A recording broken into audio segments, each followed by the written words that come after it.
luar biasa. Selamat malam Sugeng Dalu Mas Dodo Mas Komen. Selamat malam Sugeng Dalu Macange Mbak Libu. Pak Mas Dalang. Piye?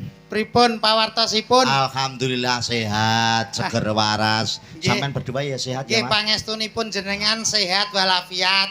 Prasaku saya lemu lho. Walah nggih Ning Mas. lemu sehat, lemu singset sampean. Nggih, sehat singset nggih tesih lincah. Heeh. Lek joget-joget ngeten iki pun to saged ngrubuhke panggung. Wah, tenan. Nggih no. Kowe emang roh wiwin sindenku, mbasa nyanyi nembang. Nggih. Mulane kula ngimbangi niki kula nggih asne ngempet kula nggih pun. Dadi kula kalih sinden jenengan pun pas. Padha-padha ngoten nggih. Ora bingung ya Mas sowanane wis bola-bali sowan tratah kandangan. Alhamdulillah teng daerah kandangan iki luar biasa Mas. Pokoke teng kandangan niku mboten kados tiang lintune. Wis kaya dulur dhewe. Wis kaya bateh. Bateh dhewe dulur dhewe kula teng kandangan mriki nek mboten salah kula sampun sakaping setunggal niki Mas. Daerah Kasreman mriki teng setunggal. Teng Kasreman ki lagi sepisan. Tapi kan nyuwun sewu. Piye? Piantun mriki niku grapyake ra kaprah lho Mas. Oh, iya. Nyedulur semanak. Loh wargane Bulurah kok. Nggih wargane Bulurah niku luar biasa hebat. Hebat. Nembe Kowe dugi iso ngandha mawon. ngono? Lho, lah kula wau teng wingking mriku kok wingking kelir. Nembe dugi mawon kula pun disambut kok. Disambut sapa Mas? Sambut nek gak salah sembetol lampu abang niku lho. Hansip, Linmas niku. Monggo pelawai metu langsung mlebet langsung mriki tiyek ngoten niku. Langsung monggo mlebet jeding ngoten. Diarahne kaya ngono. Nggih, modele ngertos kula kaya ngertos jeding ya Mas. Masane aku ngono. Tapi nggih alhamdulillah remen Mas. Piye, seneng ya Mas? Seneng. Napa mlih jumbuh kalih tembange wau. Dangu mboten panggih jenengan tembange wau nggih pas. Tombo kangen. Tombo kangene kula pengen panggih jenengan dereke jenengan paring panglipur. Kalian Pak Didi. Ki apa to Mas? Sampean kok nyelo-nyelo iki lho jane duwe tata krama tata trapsila apa ora? Kowe iki adat kejak apa Jawane iki digawa. Kok men nyelonong kaya bis. Lorak-lorok.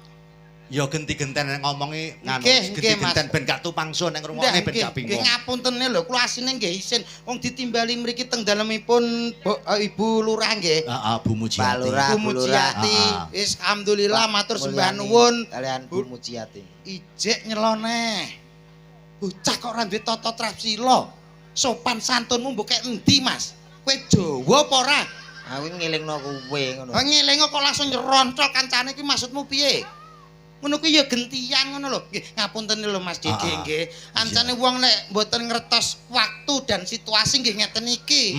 Oh niki teng daleme Bulurah. Lah iya. Ya paling gak tunjukkan kesopananmu. Lah iya wong pancene Bulurah ki piyai terpandang ana kene. Terpandang.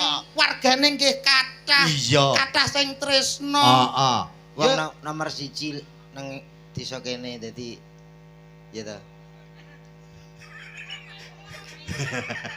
Malah matane mecicil. Wong kancane melok tanggapan ora oleh lho. Delok to. Tanggapan Mas. Dadi omong ki gentian ngono lho Mas. Gentian tak rungono ket mau omonganmu ora bener kabeh. Lah maksudmu pengenmu Piye? piye? Wis ora kaya wong liya. Kaya dulur dhewe. Iya to wong ki mbatehne kok Mas. Aku krungu swara kowe mak teratap. Nyapa kok mak teratap? Ajur engko ki ra bayaran. Bateh dhewe kok. Walah wong kok sing dipikir kok duit nggih Mas nggih. Lah jere keluarga dhewe. Yo keluarga wis ora wong liya. Lah nek keluargane dhewe mosok arep nampani bayaran. Saru lho. Tegese gak ngono Mas. Maksude iki hubungan kekerabatan iki akrab antarane tebe-tebe saking Bojonegoro saged dugi mriki ngoten lho. Wis kaya nyedulur ngono lho Mas. Pancen ditanggap kok ya. Ditanggap piye? Ditanggap ngono lho. Ya iya, lah modelmu kok kudu nyerek kali wong lho nyapa lho kowe kok seneng ora ditanggap. Ya seneng bayaran kok. Duh, mikir bayaran terus to Mas. Mikir bayaran terus. Kuwi kancamu kuwi antarane dulur karo duit no abot duit kancamu. Kowe jelas no kowe. Lho, kowe kleru lho Mas. Lah kowe ora kleru. Dulur karo duit tetep sing diaboti iki kudu dulur. Lho, kelincipen omonganmu. Lah nyapa? Kowe Bojonegoro teko kene ra nek bayarane teko kene kowe. Bosok kowe. Rene yo nganggo bensin. Potongane kaya bak. Omongnya mbok sing biasa ngono lho. Ya kowe ngomong aku bak lho potonganmu dhewe kok ciduk. Lah kan kok kena nyiduk kowe. Nyiduk kowe iki. Sing Mokarno piye? Kowe pengen ngomong caturan kali Mas anu Didik. Iya. Mas Didik, nyuwun sewu Mas Didik niki pendidikane tinggi lho. Napa? Pak Didik SPD. Sarjana pendidikan nggih Mas. Sarjana pendidikan. Titel tinggi wong pinter. Lah kene ya SPD. Kowe SPD ora sarjana pendidikan kowe. Apa? Sampun pedhot del kowe iki. Kowe ndak ngomong dhewe ngono. Apa enek lagi temen ki aku. Apa? Dalang kok SPD.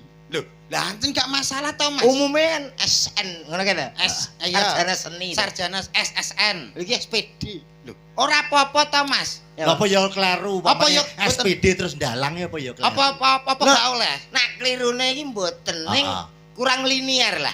Wah. Lambene kelincipen lho. Ya mohon maaf karena bahasa orang elit ya kan. Elit kok jadi kurang pas gitu saja. Tapi kalau keadaannya seperti itu ya ndak masalah, wong dalange enek ya. Ya ora apa-apa ora linear TPP-ne panggah cair. Nah, iki lho. Kowe iki omong linier wong ning omahe pangananmu gethuk ae kok linier Ora barang. masalah ki jenenge wong sing ra ninggal Jawa. Gethuk makanan khas Jawa. Pripun sehat nggih? Sehat. As ngoten mak empun. Sing penting tiyang niku sehat sing utama, gitu. Kowe iki nyuwun sewu. Napa? Kowe iki ora wong Jawa asli ketoke kowe iki. Asli. Wong Jawa ki lames-lames lambe karo sapa wae grapyak semana. Lah iki lho pitone kowe karo aku ning kono. Nek aku gak iso lames to. Lho, wong Jawa kuwi ngono Mas, tembunge Abang-abang lambe. Abang-abang lambe. Kanggo ngeraketke. Nah, abang-abang lambe itu mendekatkan diri dengan ketidakjujuran tak omongi. kok iso ketidakjujuran iki? Ya iya kowe muni iki mau alhamdulillah panitia sampun mapak. Lho ning kono lin Mas siji wae reneng kok. Lampu abang yo reneng, aku parkiran yo golek dhewe. Kowe ngerti nek nang kene sing beda siji. Apa? Suguhane nek nang kono-kono iki kan enek jajan, misale buah yo salah Iya. apa. Nang kene iki mau beda. Apa suguhane? Pencit. Yo kuwi sak yo jenenge. Sing nggone Pak Joko. Ya Pak Joko. Pak Joko. Pak Joko ki pemborong pencit kok suguhane pencit gundulmu amblekno. Lho, kok ngerti wae? Lho, Pak Joko ki pemborong pencit sapa sing kene ora kenal Pak Joko? Pak Joko pencit, perkara Pak Joko dodolan Pencit. pencit. Wah, kuwi repot Pak Joko slamet ra dodol wedhus. Lah nyapa? Dalamnya Joko wedhus iku. Ya, Lho ngece. kok ngicil lah jere Joko pencit. Joko pencit perkara Pak Joko dodolan Nyun sewu, niki adicarane sedekah bumi nggih Pak nggih. sedekah bumi gundulmu no. Apa ta iki? Iki nyok iki. Wali matul Iki lho. lurus. Oh nggih. Wong ditekakno rene ditimbali mrene. Alah.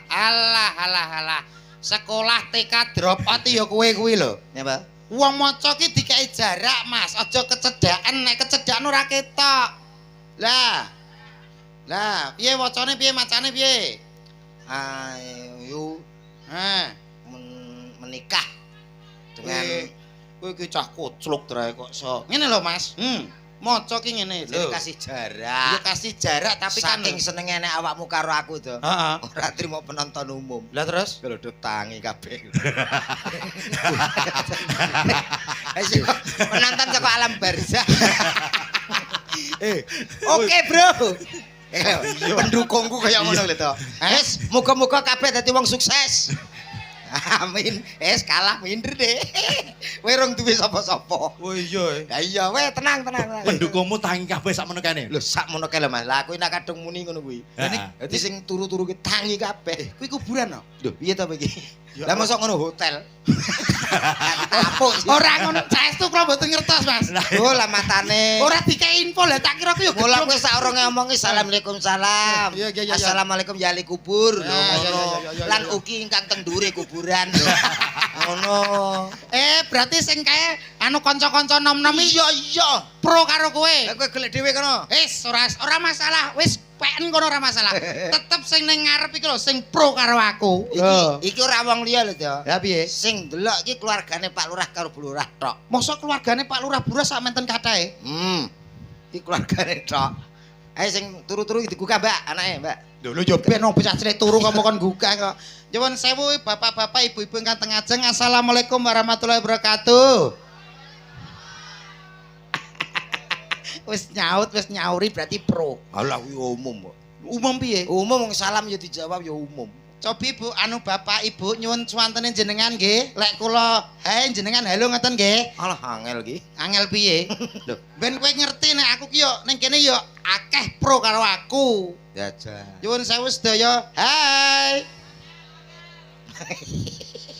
Iki mesti enek campur tangane karo nggonmu ka lho. Ora kono aku. Lah nek nggonmu apa gelem muni? Lho. Ketoke sakmono tok tapi kompak lho to. Jajal. Halo.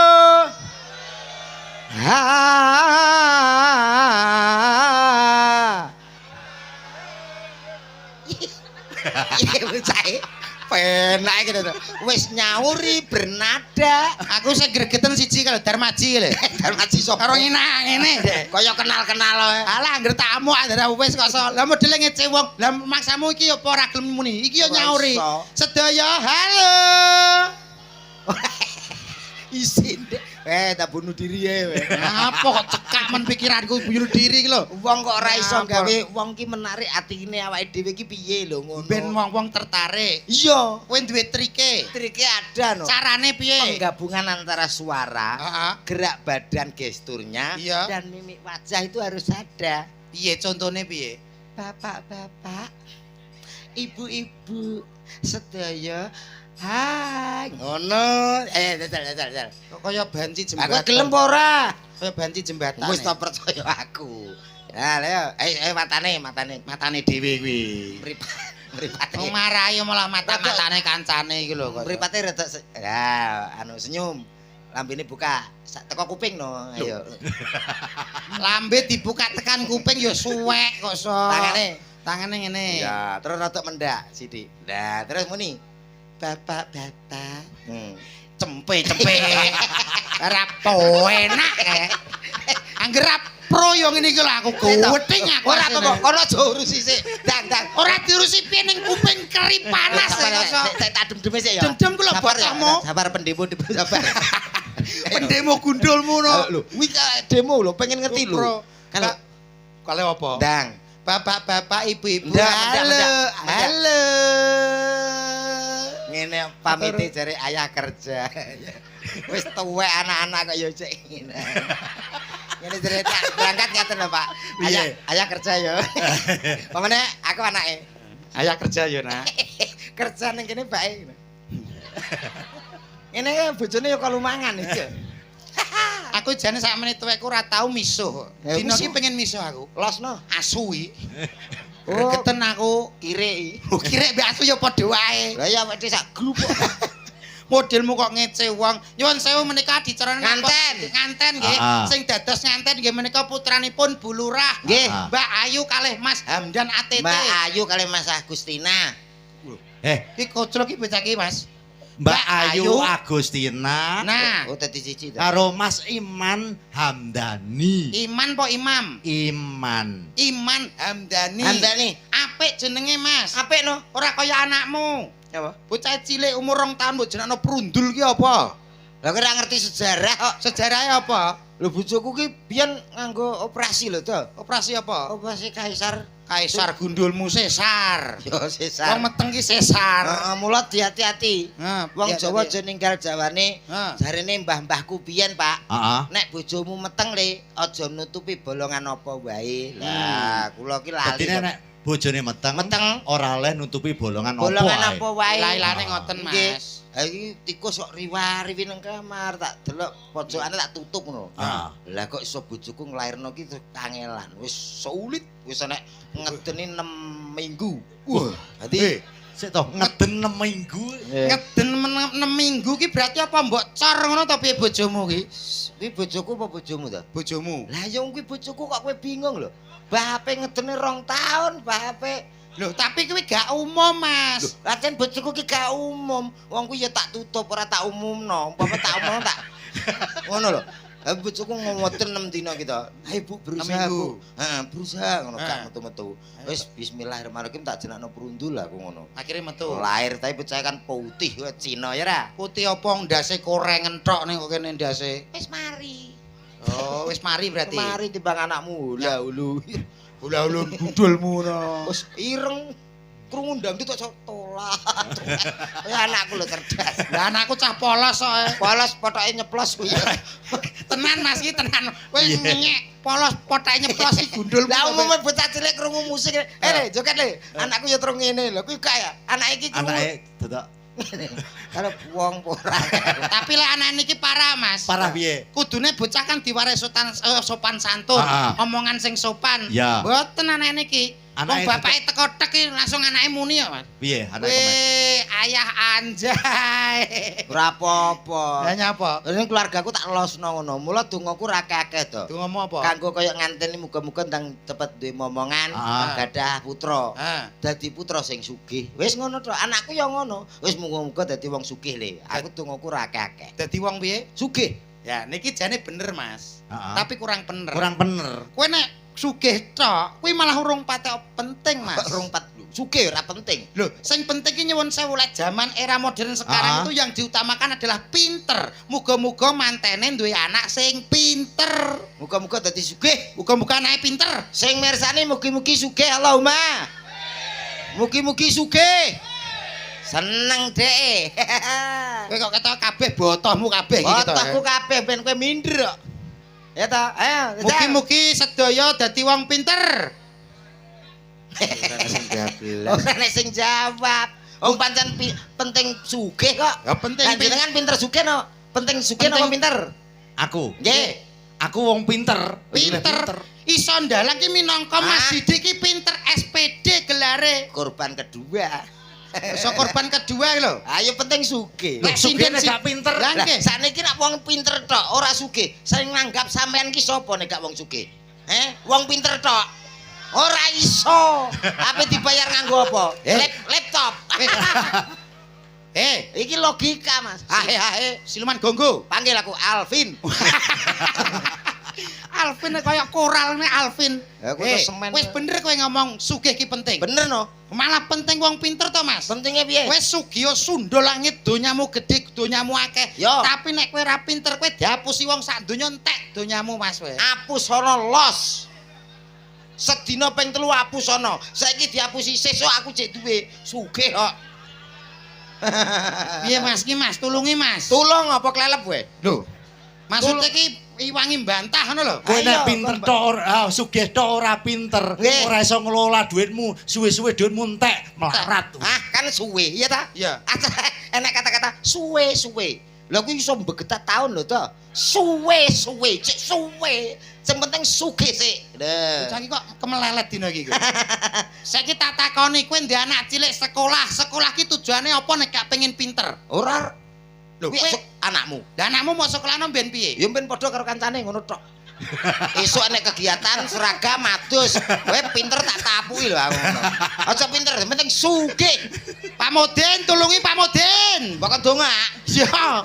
Wis kualan kowe. Kowe ketek kesurupan kowe. Kesurupan piye? Sugih penting lho to. Ya tetep penting wong pinter. Saiki kowe ngerti enek pepatah mengatakan. Pepatah apa? Tuntutlah ilmu sampai ke negeri Cina. Dadi awake dhewe kon pinter, kon sinau ngantek tekan Cina. Omonganmu lho wis keduren. Lah kowe teko kandangan nang Google Map. Lah kok teko Cina? Kowe nak takok piye? Kamu kok basa Cina kae langsung wae wo. Ya ta? Keminter. Tulungi ya Mas, aku Mas. Wong manfaat ki justru wong sugih. Manfaate apa? Upama iki ning kene Desa Kademen. Kademen gundul mono. Kandangan. Desane Mas, Kasreman, kandangan. Kasreman nek Kademen piye to kowe? Kasreman. Enek masjid urung dadi. Iya. Kok aku sugih. Tak sumbang dadi. Perkara wong sugih. Duitmu akeh mau sumbang. Iya no, omahmu urung keramikan. Iya. Bojomu tak keramik. Lho bojo kok dikeramik tak tapuk lho kowe. Anu, omahmu anggap bojoku iki lantai omah kok piye kok iso. Wong sugih mampu lho. Berarti kados bulurah iki. Duwe acara apa kok danane kurang? Yo, mau sumbang. Sumbang sugih kok. Berarti duitmu wis akeh. Ah iya sugih. Lah nek wis sugih ya wis dalu iki rasa bayaran ora apa-apa, sugih ae. Nggih Mas nggih. Dadi aku ora usah TF gak apa-apa. Ora usah TF Mas, wis sugih kok wis. Tarono tak sugih lho. Ora ngono. Ora wedang rono. Sugih kan isih upama. Ora jere bulura pe mbok sumbang. Lah kan upomo. Kalau bulura tak sumbang. Mboten bulura menangan. Peti. Wedi piye bosokno kene kok ora bayaran kok. Nggih Mas Didi. Ingkang baku namung saged derek dedonga kagem temanten kekalih Mbak Ayu kalih Mas Iman mugi-mugi dadosa keluarga ingkang sakinah mawaddah warahmah awet langgeng ngantos dumugi kaken-kaken lan ninen-ninen. Amin. Amin ya rabbal alamin. Nggih pancen penting muga-muga dadi kakek-kakek nenen-nenen. Yo kaken-kaken nenen-nenen gundulmu aplekno koso. Kowe iki piye to koso? Lah apa to? Kaken-kaken lan ninen-ninen. Walah. Nenen-nenen iki apa nyocop mbokmu to piye koso? Iki lambene angger jebles. Lambene kok jebles. Ninen-ninen, ora nenen-nenen. Dadi ninen-ninen nek gak karo nenen ya ora iso. Ya ra. Dongamu apa kanggo nganten? Ya sing jelas ora padha karo kowe. Jajal apa? Wis muga-muga kaya wong umum, ora pegatan, tetep dadi wong sugih, bejo. Allahumma amin iki lho penting. Enggal-enggalo diparingi momongan. Nggih, mungkin nak suwi mboten kada momongan nggen kula mawon. Awakmu nganu to pengobatan terapi to saiki. Insyaallah. Apa terapi kowe? Nggih. Piye ambre wong ndang gage duwe anak ngono iso? Oh, iso lho tangga kowe 8 tahun gung duwe anak. Tak kei syarat sarana. Mara nang nggonku nginep 3 dina mulih meteng to. Lah, iki ketoke sing lakoni awakmu ketok iki. Astagfirullahaladzim. Lah nginep ning nggonmu mulih kok terus meteng berarti sing niki pelakune nggih Mas. Pelakune mesti kowe. Mas teng nginep ki karo bojone to. Ora nginep dhewe. Ora, aku iki kan duwe cara loro to. Carane piye ben dagake meteng? Gampang. Apa? Sing pertama dengan cara medis, ada cara alternatif.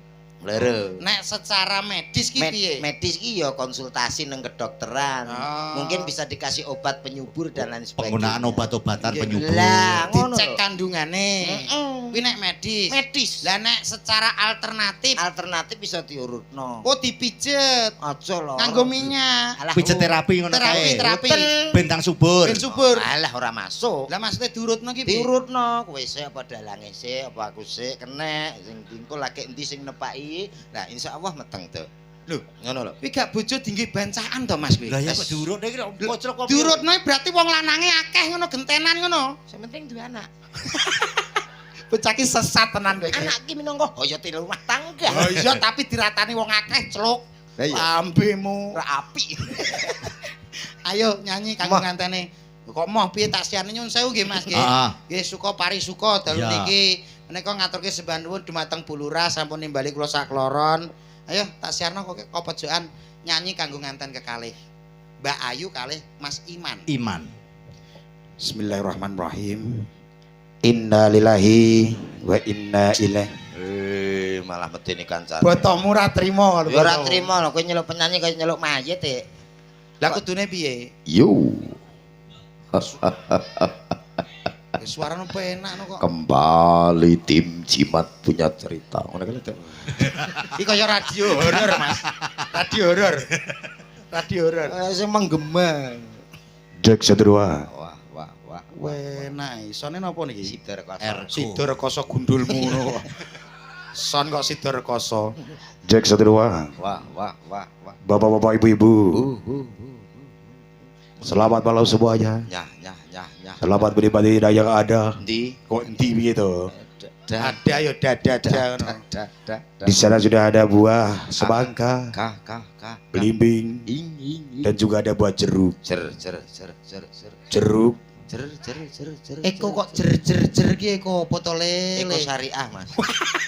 Eko ini sopan loh. Syariah kaya bange kok so. Hati-hati yang ada di belakang sana, Cok. Nah. Jangan lihat terlalu atas. Tas. Awas nanti Anda bisa kecantol. Suwek katokmu. Kecantol. Suwek.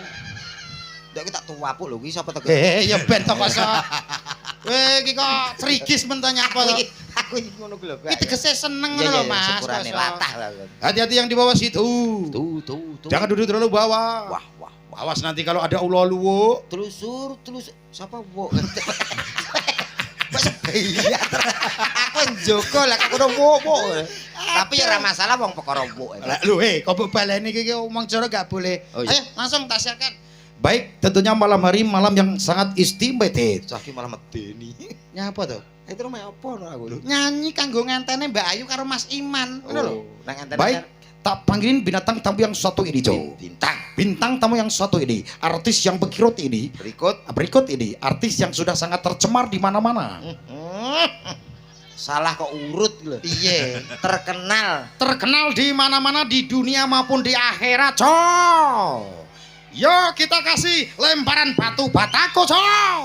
Ada siapa lagi kalau bukan Cako Kome?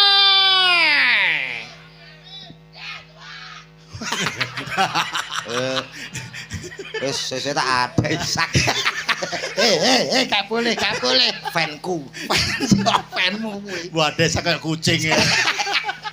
Iki tegese seneng dekne. Seneng seneng ning. Bangga seneng ngono lho, roh kowe iki seneng. Iya. Kaya dulure dhewe. Ki nek desel tok seneng kok. Yo, Cak Komet. Sepote Mas, yo. Lendi. Saya tak ngenteni kanca-kanca lho. Oh iya. Ayo, siap. Siapa ya sepote Mas ki? Yo, Cak Komet. Dung.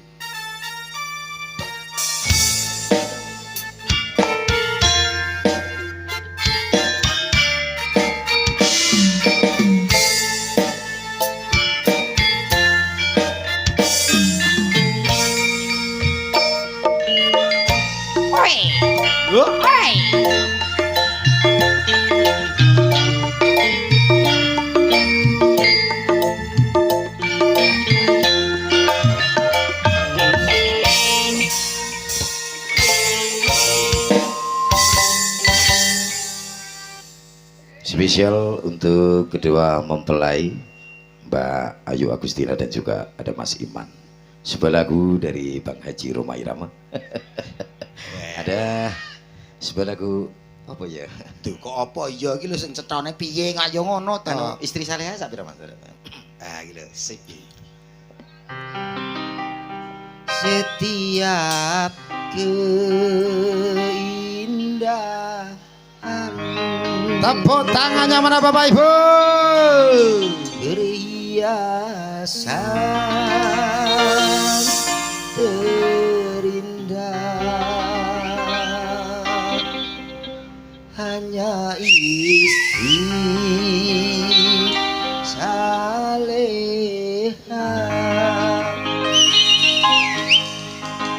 Perhiasan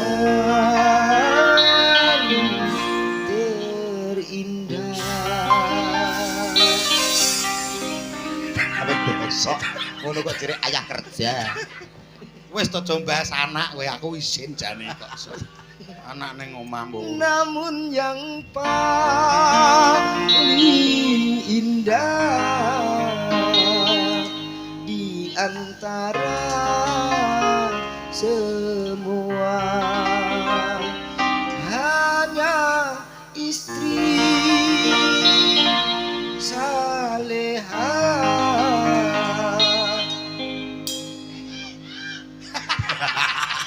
Penmu Mas. Everybody go. Iki jenenge bangga krungu suaramu. Moodku ilang kowe tak mood ya. Lho mood ki perasaan. Oleh perasaanku apa mbok pakili kuwe kok ya. Tapi penak suaramu Mas. Oh gak iki tegese aku nyanyi sithik kanggo Mas nganten iki. Pitutur. Mbok piye-piye sing paling penting kuwi istri soleha. Ya, istri yang bisa saling melengkapi, keluarga yang bisa saling menutupi. Tegese nek menutupi ki enek-enek eleke ya ditutupi bareng-bareng. Nah, cocok. Kowe lagu lek bab Roma kok swantene nyuwun sewu Mas. Alhamdulillah. Kok penak nggih. Jan jebles Bang Rhoma Ya nggih Irama. pas persis kalih Bang Haji Rhoma Irama ku lho sami suarane. Karakter suarane padha. Rhoma Irama ya ngomong ngono padha. Oh, lah kowe tau petuk Rhoma Irama kapan? Dalam mimpi. Berarti nek lagu tentang Roma apal kabeh. Insyaallah. Weh, misale Roma ki menyanyikan lagu sing ceritane tentang percintaan ya iso. Hidup tanpa cinta bagai taman tak berbunga. Hai begitulah kata para pujangga. Aduhai begitulah kata para pujangga. Taman suram tanpa bunga, hidup tanpa cinta bagai taman tak berbunga. Hai begitulah kata para pujangga. Aduh ben bongkok wis. Kowe apa nyiksa kancane? Lah ngene musik kok kowe bingung ngene. Lah karepku garingan ben aku ngempasno kono lho Mas. Kendangmu kaya kena lemah ngono. Ya, kendang kaya kudanan. Ancen kendange bar kena udan kok. Takon lagu aku ya padha karo nguyahi segara ngono. Wih, berarti kowe iso kabeh lagu iki. Insyaallah. Wih. Lah nek Roma sing ceritane temane tentang pitutur ya nek. Ada. Piye iki? Yudi. Judi kok Yudi piye to iki? Lah ya sing judi sak bloke Yudi barang. Oh iya. Judi. Menjanjikan kemenangan.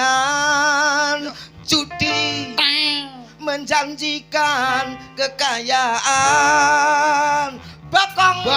Bokong piye ta? Aku pilek lho marai. Bohong kok bokong. Bohong. Ya, krungumu apa? Krunguku bokong. Jaluk. Lho kok jaluk piye kowe iki sing ngomong kleru kok iso. Wis suwi ra pedhok kuwi ya. Lagu apa? Nasihat ya kaya ngono. Lah iki sesuai teng daleme Bapak apa Ibu Lurah. Bu Lurah. Nek misale Bu Lurah temane pembangunan desa no ya nek. Enek Roma. Piye lagune? 1001 macam cara membangun balai desa, balai Kok ya desa. iso? Mau dibuat joglo atau biasa, terserah Bu Lurahnya. Ya ra. Yo iso sepurane yo Mat yo. Iki mau tak awur. Tawur piye kadung penak lho. Lah kan lagu pembangunan. Lho, nyatane yo pas penak lho. Yo kudu Lah, misale nek lagu Roma sing temane tentang transportasi kendaraan. kuwi kan lagune anak-anak. Lagune piye? Becak, becak tak kandhani mung laku. Seta Pak, seta Pak, seta. Kendaraan to? Niki mentok. Kuwi mentok iki lek. Becak, Kuwi mentok. becak, becak. Wo, lah. Kuwi lagune cacilik mentok, mentok ya, Mbak. Mentok, mentok kandhane. mentok kuwi lagune. Becak, becak tak kandhani. Kowe mentoke numpak becak. Mentoke numpak becak piye to Masa lambemu. mentok numpak becak ra oleh. Jajal lagu iki lho, tema iki nek kowe iso bayaranku dalu iki PN ra masalah. Yo, Tenan? disekseni wong semene mbane lho ya. Oke, deal. Ora mbadhok kowe kok. Orang badok tuh boleh melok tonggo. Lagu sing temane sing menceritakan tentang banci geblak kowe ra iso kowe. Iso Lagu banci renek lho. enek Piye lagune? Deni Canan. Dene Canan tau nyiptano lagu banci Mas. Urung tau tumun aku. Urung enek. Dawa-dawa ganduli, dawa-dawa ngribeti. Apa iki? Nyantol-nyantol gekku. Gawe lakuku. Sing nyantol ya apa? Ya umpama diarakno rono ya nyantol. Rono ya rono. Lambemu kok. Lho kuwi ganggu lho nek kanggo banci. Iki enak teko dinti kok. Lah mulane takok. Iki lho nek sinden ayu-ayu. Ya pancen wayang ya kudu nek sinden. Lho, iya maksudnya ayo ditanjake, dinikmati. Ayo tak nikmatane. Maksudnya dinikmati suarane kok nikmatane piye to? Alah swara to? Iya. Alah swara ta. Yo, lah apa njalukmu? Yen joget bareng. Yo, Met kok Met. Apa, Dik? Upama kok sinden cacahe 1 2 3 4 5 6 ki kok gelem kabeh karo kowe dadi bojomu kabeh. Apa yang kamu lakukan? Aku akan mencoba membuat jadwal. Loh. Jadwal apa kuwi? Jadwal untuk menggumbuli. Menggumbuli. Ya. Jadwale piye Mau jadwale? tak gawe nomah dhewe-dhewe. Mbok gawe nama dhewe-dhewe. Senin aku nomah kene. Senin nang kene iki. Selasa, Iki. Rebu, Rebo, Kemis, Mes, Jumat. Jemah. Ngono. Setu. Satu minggu aku libur. Piye to Mas? Piye to Mas? 6 ya. Sindene Mas Didi ki Iki 6 6 lho. Nggih pun ngertos. Dadi bojomu kabeh mau jadwal. Tak jadwal. Santi iki. Senin, Senin. Rere, Selasa aku nomah kene. Susi. Susi, Rebu, Rebo. Iki Kemis, Wiwin. Kemis. Lah iki Mbak Inces Jumat. Jemah. Heeh. Lah kae setu. Setu minggu aku piknik. Leren no. Lah kae le bojomu sijine kae. Alah, setu aku menyang ya bongkon aku. Lah nyapa kok bongko? Lah kena susu kadaluwarsa. Ambemu tak tapuk kowe iki. Kono ki anggere disediani dhuwit klitik ngono karo fresh care jos. Digawe apa? Lah kaya ngene iso glegek nek apik to.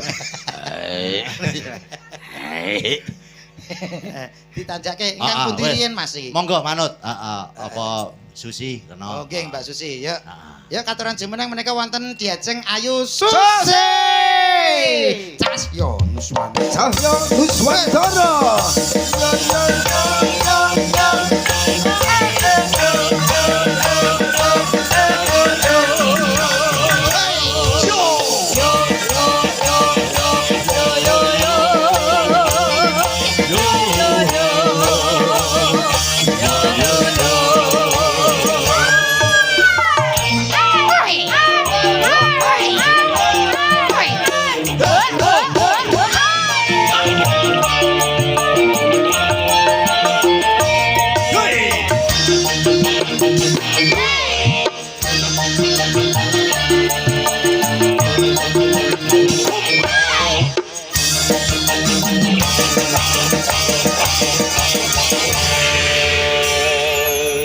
Selamat malam. Selamat malam, Mbak Cak Susi. Komen. Ya, alhamdulillah. Oke, iya. Bisa ketemu.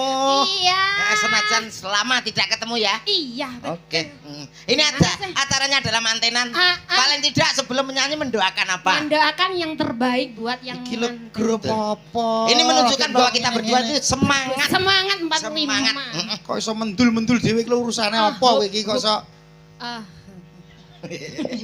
Selamat ulang tahun kami ucapkan. tibake sinden Susi iki latah. Oh, gak, Mas Mari. Wis mari. Wis mari. Mari kok dadak mari. Tapi saestu lek kula kali Mbak Susi niki alhamdulillah sering ketemu Mas. Ayo dicipi suarane. Ki mumpung enek sing ngibing teko, ya toh? Halo. Ya. Wah, remuk. Ki lho seneng aku enek sing nyawer duwike dolar. Matur nuwun. Nggih. Pak, Nggih, sinten Kong. menika? Atara jasa. Atara jasa sapa kok tapuk iki kok so. Pak sinten kok? Oke.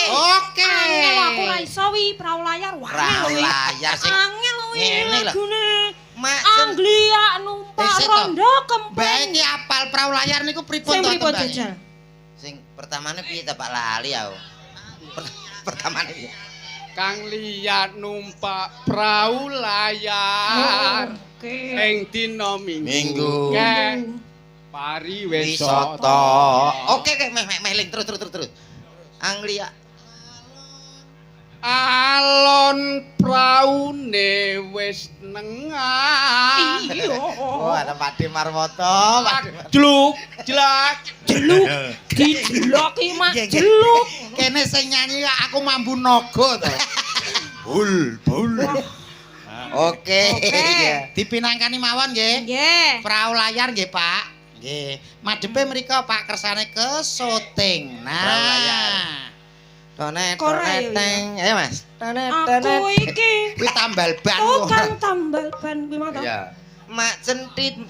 Jentit. Lo. Kok mak jentit? Lah apa to ki? mak jeder. Oh, ya, mak meh jeder, mak Kok jeder. jentit? Oh ya kuwi seluku ya. Seluku kuwi. Eh, Oke, iki. Bapak langsung dipinangkani prau layar. Joget tertib nggih Pak nggih. Tertib nggih, Pak. Nggih. Nyawer langsung. Kakine diangkat, kakine di atas. Kok kaki to? Lho. Boten Pak, boten kok. Suwe. Yuk, langsung prau layar so. Ki nom-nomane mrene akal.